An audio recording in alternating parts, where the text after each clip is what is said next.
السلام علیکم ورحمۃ اللہ. یہ دونوں ویڈیوز جو بھی آپ کو اس ویڈیو کے بعد دکھائی جائیں گی انہیں غور سے دیکھیے گا. اسی کلپ میں اٹیچڈ ہیں کہ یہ قادیانی جو کہ اس وقت ڈونلڈ ٹرمپ سے مل رہا ہے اور یہ اردو میں بات کر رہا ہے اور انگریزی میں جو اس کی ٹرانسلیشن کر رہا ہے وہ سلمان تاثیر کا بیٹا ہے. سب سے پہلے تو یہ کہ قادیانی کو باہر بھیجا کیسے گیا. یہ 295C کے کیس میں گرفتار تھا. اسے رہا کن بدبختوں نے کرایا اور کون کون لوگ ملوث ہیں یہ آپ خود دیکھ سکتے ہیں کہ کس طریقے سے ہماری ریاست کہ جو یہ سو کالڈ وزیر اعظم بنے ہوئے ہیں, جتنے یہ وزراء بنے ہوئے ہیں, ان میں سے کون کون سا بندہ بکا ہوا ہے یا کون نہیں بکا ہوا ہے, اس کا فیصلہ آپ اس ویڈیو سے خود کر سکتے ہیں. میں خود کسی پہ الزام نہیں لگاتا, لیکن کون کون بکا ہوا ہے آپ کو اندازہ اس سے ہو جائے. یہ مسلم جماعت سے تعلق کرتا ہوں, کمیونٹی سے.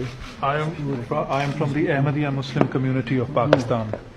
پر ہم 74 میں ہم کو غیر مسلم اقلیت قرار دیا گیا. In 1974 we were declared non-Muslims. ہمارے گھر بھی لوٹ لیے, ہماری دکانیں بھی لوٹ لی, Our houses and shops were looted. کئی گھروں کو آگ لگا دی. Set on fire. ربا آ گیا, پھر بچوں کو لے کر سرگودا میں دکان تھی. I relocated. پھر یہاں پر کو درمیان میں نہ لاؤ. اب میں آپ کو ایک چیز بتانا چاہتا ہوں کہ فیصلے کہاں سے کروائے جاتے ہیں. آج ثبوت لایا ہوں میں. پہلے تو لوگ کہتے تھے یہ جی فرضی باتیں کرتے ہیں. اب یہ بات ذرا جذبات سے ہٹ کے آپ لوگوں نے غور سے سننا ہے کہ یہ ربوہ ٹائمز جو کہ قادیانیوں کا آفیشیل پیج ہے اور ویریفائڈ پیج ہے, اس پہ یہ خبر لکھتی ہے کہ پریزیڈنٹ ٹرمپ نے ریلیجیس فریڈم کمشنر کو کال کی ہے اور پاکستان میں جو قادیانی بک سیلر ہے اس کی رہائی کا مطالبہ کیا. 4 مارچ 2019 کی بات ہے.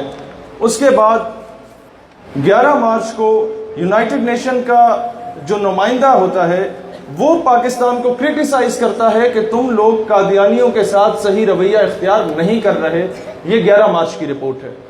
پھر اسی پیج پہ لکھا جاتا ہے 17 مارچ کو کہ یونائٹڈ نیشن نے دوبارہ اور یونائٹڈ اسٹیٹس آف امریکہ نے ان کا جو ریلیجیس فریڈم کا نمائندہ ہے, اس کا جو صدر ہے اس ڈپارٹمنٹ کا, اس نے 17 مارچ کو دوبارہ پاکستان سے کہا کہ آپ قادیانیوں کے ساتھ صحیح رویہ اختیار نہیں کر رہے. اس قادیانی بک سیلر جو کہ توہین رسالت کے قانون پر اس کو سزا عائد ہوئی, فرد جرم عائد ہوا, وہ گرفتار ہے, اسے رہا کیا جائے. 18 تاریخ کو یہ 3rd کلاس آدمی ثاقب نثار $1,00,000 کا چیک وصول کرتا ہے جس پر لکھا ہوتا ہے کہ احمدیہ مسلم کمیونٹی.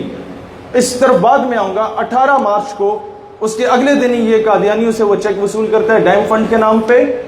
اور پھر 20 مارچ کو آتا ہے کہ Pakistan on Monday released an Ahmadi bookseller aimed increasing pressure from American lawmakers and religious freedom advocates کہ پاکستان نے 20 مارچ کو اس قادیانی بک سیلر کو رہا کر دیا امریکہ کے پریشر کے انڈر آ کے.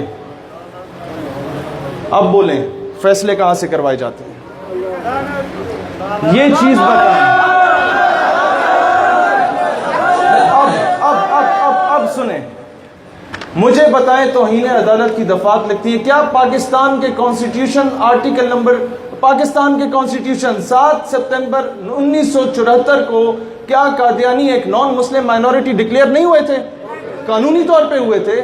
تو کیا پھر ایک ایسا صفحہ, ایک ایسا چیک وصول کرنا جس پہ کیٹیگوریکلی لکھا ہو کہ احمدیہ مسلم کمیونٹی, کیا ثاقب نثار یہ چیک وصول کر کے توہین عدالت کا مرتکب ہوتا یا نہیں ہوتا؟ میں 295C کا ذکر ہی نہیں کرتا, میں توہین رسالت کا ذکر ہی نہیں کرتا, میں قانونی سطح پہ آپ کے آگے بات رکھتا ہوں. کیا یہ 3rd کلاس آدمی جو کہ چیف جسٹس رہا ہے, وہ 3rd کلاس آدمی کیا قانون کی دھجیاں نہیں اڑاتا؟ کیا ہمارے دستور کی دھجیاں نہیں اڑا چکا؟ کون لے گا نوٹس اس کے خلاف؟ چیف جسٹس صاحب, آپ نے سستی شہرت کے لیے یہ حرکتیں تو کی تھیں. جا کے پاکستان میں ہزاروں لاکھوں کیسز پینڈنگ پڑے تھے اور آپ باتھ روموں کے ہاسپٹلز کے غسل خانے جا کے چیک کر رہے تھے. آپ ہمیں یہ بتائیں کہ آپ قانون کی بالادستی کے لیے کیا کر رہے تھے؟ آپ نے تو قانون کی دھجیاں خود اڑائی ہیں.